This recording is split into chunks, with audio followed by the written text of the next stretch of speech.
So these are my thoughts on relationships, and sure this has been said before, but I'll just put it the way that I understand it. I've been talking before about like renunciation and giving things up, and sometimes this practice can help regarding relationships. For example, I noticed a lot of people use, especially romantic relationships, and I'm talking about men in this particular case. They use romantic relationships in order to validate themselves, and they think that they need to have a girlfriend, or be dating, or having sex because that makes them a man or that makes them a worthwhile person. Um, and what that's really doing is it's just using other people to validate you. You're saying that you're not good enough. You need a woman to tell you. So basically, women are the ones who give you value. You can't get assigned value to yourself, and you can't even determine what's good about your life, what you should be focusing on. You just give that up. You give up all that autonomy to other people, and you let other people decide for you what's right for you. And often those people don't even have your best interests in mind, but you're just trusting them, I guess. So they one of the concepts is, although so I think one of the things that gives you power is the idea that you can be alone. And I know this is hard for a lot of people, but it's worthwhile trying, even as a thought experiment, to think of yourself as what if all your friends, family, lovers turned their back on you and you had nothing? You had nobody. It was just you, and you were by yourself. How could you relate to the world? Would you do things differently, not needing anybody to validate you? Because after all, you want to understand how many things are you doing in the world for yourself, and how many things are you doing just to impress other people, or you think that's right for you. So the idea is just imagine they're gone. Imagine they can't judge you, and now it's all about just validating yourself. And a lot of people are really afraid to do this because they think they'll just be a slob, they won't comb their hair or whatever. For me personally, that has actually not been the case. I I have standards for myself. I hit the gym regularly, and I'm not. I mean, I like the attention. I like the compliments from other people, and I get them. But I think that even if I wouldn't get them, I would still go to the gym because I like the results that I'm getting from that. I like the way it makes me feel. I like the way it makes you look. So I don't. Once again, I think you should just do that. It's just as a thought experiment, at least, if not in practice. Just take it easy. Spend some time by yourself, not pursuing people, relationships, what have you. Especially not validation. And then the next thing I've noticed is that while the many women have a lot of standards, I talked to this lady. She said she had no standards for who she would date, and then she wound up with something like 10 deal breakers, like hard deal breakers. And I just found that to be kind of fascinating that women often are encouraged to have high standards for men. I mean, society itself also has these standards for men and for our behavior, and we can't. I don't want to get into all the details, but if you just look into it, you'll see that there's a lot of standards that men have to follow, or they're not a good man or whatever. There's this whole thing called the Good Men Project that they have to validate from some stranger on the internet gets to validate them.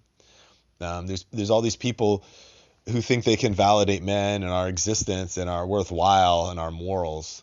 And I believe in moral self-determination. You need to decide your own morals.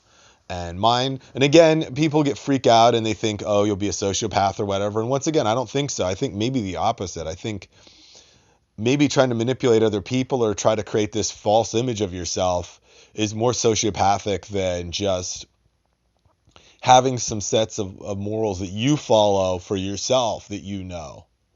You're not honest, for example, because you want people to see you as an honest person, but you're actually honest because you judge yourself. And that level of honesty is a lot stronger if you yourself are enforcing that.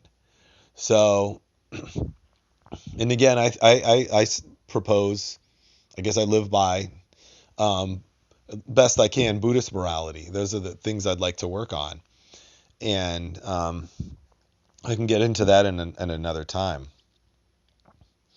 But so women have a lot of standards. Men seem to have no standards, there, which is weird for women or for someone they're going to date. So I think it's healthy to make a list of your standards that one wants in a partner. I think that'll give you a lot of power. Um, First of all, it's going to kill your neediness to have standards, because, but only if you stick to them. You can't because this lady I knew was talking to who had standards, but then it turned out that she would even toss away her deal breakers because desperation. So again, going back to my original statement where I said the idea must be that you should be happy being alone and you don't need people to validate you. And only then can you pick standards and make standards for yourself and stick to those standards. Because sticking to them is the most important part. If you have standards, you don't stick to them, then you're just wasting your time. So you definitely need to have some deal breakers. Again, I can, in another time, I can get into my standards. They're actually evolving because I notice how dishonest I have been with myself.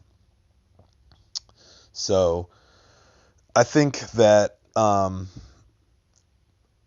personally, I've made my standards to be socially acceptable.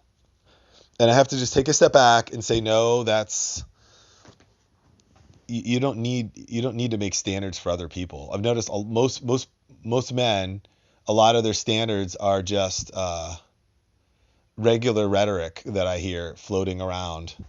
And I wonder, do you really want somebody like that, or is that just something you're saying in order to be socially acceptable, to be not called a hater or whatever? So that's the thing. So just imagine no one can read your standards. Just write them down where no one can see them. They're just between you and yourself. You don't have to tell them to anybody. Probably better not to, at least initially, until you develop this sense of honesty. One thing, for example, for me is I want to be able to speak my mind at all times. I don't want to feel like I'm walking on eggshells. So that's something that took me a long time to grasp, because I had been working for years on social skills to be, and part of being socially aware is not saying things that will make people angry. But I realized that, and that does make sense to be aware of other people's feelings and everything. But after a certain point, you're just walking on eggshells and you're censoring yourself and you're basically destroying yourself. You're molding yourself into somebody that's not you, to somebody that's different than you. And I found that the thing that changed my mind is when I hung out with somebody who I didn't think they were judging me. It relaxed me, and it allowed me to. I just felt like I had so much more energy, and it elevated me rather than it was holding me back in ways that drained me of energy in ways that I didn't even realize. So another thing, final thing is you need to have a point for your relationship, a purpose. It shouldn't just be just a relationship or even sex, whatever. No, you should have reasons you want to be in a relationship. One would obviously be having children. Another one is to have a life partner with a shared purpose, shared goals. You should be working in the same direction. They should be supporting you emotionally and mentally. So they should be like a well of water you can drink. They should be a tree in the sun, so you can be basically refreshed by their presence. It shouldn't be a lot of work to deal with them, and the more effort and energy you're putting into that, then the worse off you're gonna be, because they're just draining you. And again, the alternative is nothing, is not having a relationship at all, not being around people at all. And if being alone is more relaxing and less draining than being in that relationship, then that's not a good relationship for you. So these are my thoughts on standards and